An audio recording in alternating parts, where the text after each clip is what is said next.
साथियों, हमारे राशन विक्रेता भाइयों की भलाई के लिए तमाम तरह के आंदोलन किए जा रहे हैं तथा तमाम मंत्रियों, राजनेताओं के दरवाज़ों पर भी हाजिरी लगाई जा रही है, लेकिन हमारे साथियों की परेशानियां किसी भी तरह से कम होने का कोई नाम नहीं ले रही। इस समय एक परेशानी जो लगातार हमारे वीडियोज़ पर कमेंट करके आ रही है, वह है ठेकेदारों की मनमानी। उत्तर प्रदेश में जब से डोर स्टेप व्यवस्था शुरू हुई है, तब से लेकर आज तक राशन विक्रेताओं को इन ठेकेदारों की मनमानियों का शिकार लगातार होना ही पड़ रहा है। कभी तो वह खाद्यान्न मिलावट वाला लेकर आते हैं तथा कभी खाद्यान्न को जानबूझकर भिगो कर लाते हैं ताकि उन्हें कुछ बच सके और उसे वह ब्लैक मार्केट में बेचकर कुछ आमदनी कर सकें। इसी तरह के कृत्य करते हुए तमाम ठेकेदारों के ट्रक और ड्राइवर पकड़े जाते हैं, वीडियोज़ भी आते हैं, लेकिन मुझे नहीं लगता कि उन ठेकेदारों और ट्रक ड्राइवरों पर कोई कार्रवाई शासन स्तर पर इतनी मजबूत की गई होगी जिससे कि दूसरे ठेकेदारों के भी कान खड़े हो जाएं।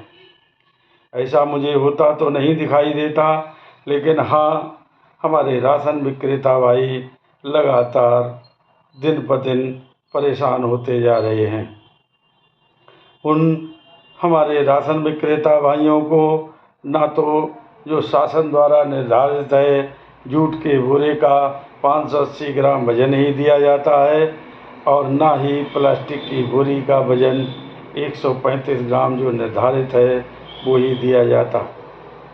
इसके बाद यदि विभाग के किसी अधिकारियों से शिकायत की जाए तो वह अधिकारी हमारे राशन विक्रेता भाई का साथ देने के बजाय उल्टे उसी को डांट कर धमका कर चुप करा देते हैं ताकि वह किसी कीमत पर ऊपर शिकायत न कर सके।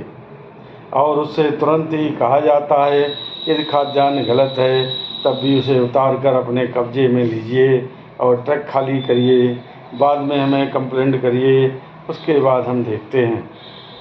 कंप्लेंट के बाद क्या होता है क्या नहीं ये हमारे राशन विक्रेता भाई को पता भी नहीं लगता, लेकिन ठेकेदार लगातार अपनी मनमानी करता ही रहता है। ऐसे में हमारे राशन विक्रेता भाई अपनी इस परेशानी के लिए कुछ हद तक जिम्मेदार हैं, क्योंकि वह थोड़ा बहुत इधर उधर जो करते हैं तथा गोदामों की स्थिति को सही नहीं रखते, इसलिए हमारे अधिकारियों से दबते हैं। मैं नहीं कहता कि अधिकारियों से लड़िए, लेकिन अपने अधिकार को भी मत छोड़िए। यदि अधिकार को आप इसी तरह छोड़ते रहे तो वो दिन दूर नहीं जब आप जेल में जाएंगे और दुकान जाएगी तो जाएगी, आपके बच्चों का निवाला भी छीन जाएगा। साथियों, इसलिए मजबूत रहिए, अपने हक के लिए लड़िए और किसी भी कीमत पर गलत खाद्यान्न मत लीजिए। यदि भीगा हुआ या मिलावटी खाद्यान्न आपको लगता है तो आप एक परखी अपने हाथ में रखिए, प्रत्येक बोरी में परखी लगाकर खाद्यान्न को चेक करिए, तब अपनी गोदाम में जाने दीजिए।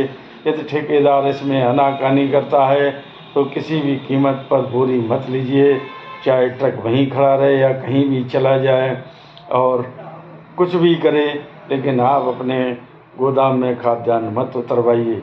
यदि दूसरे दिन भी आपका खाद्यान्न नहीं आता है तो आप एक लिखित में शिकायत जिला अधिकारी को करिए और उन्हें बताइए कि हमारे यहाँ जो खाद्यान्न ट्रक लेकर आया था उसकी स्थिति यह थी, मैंने उस खाद्यान्न को नहीं उतरवाया, श्रीमान जी मेरी मदद की जाए।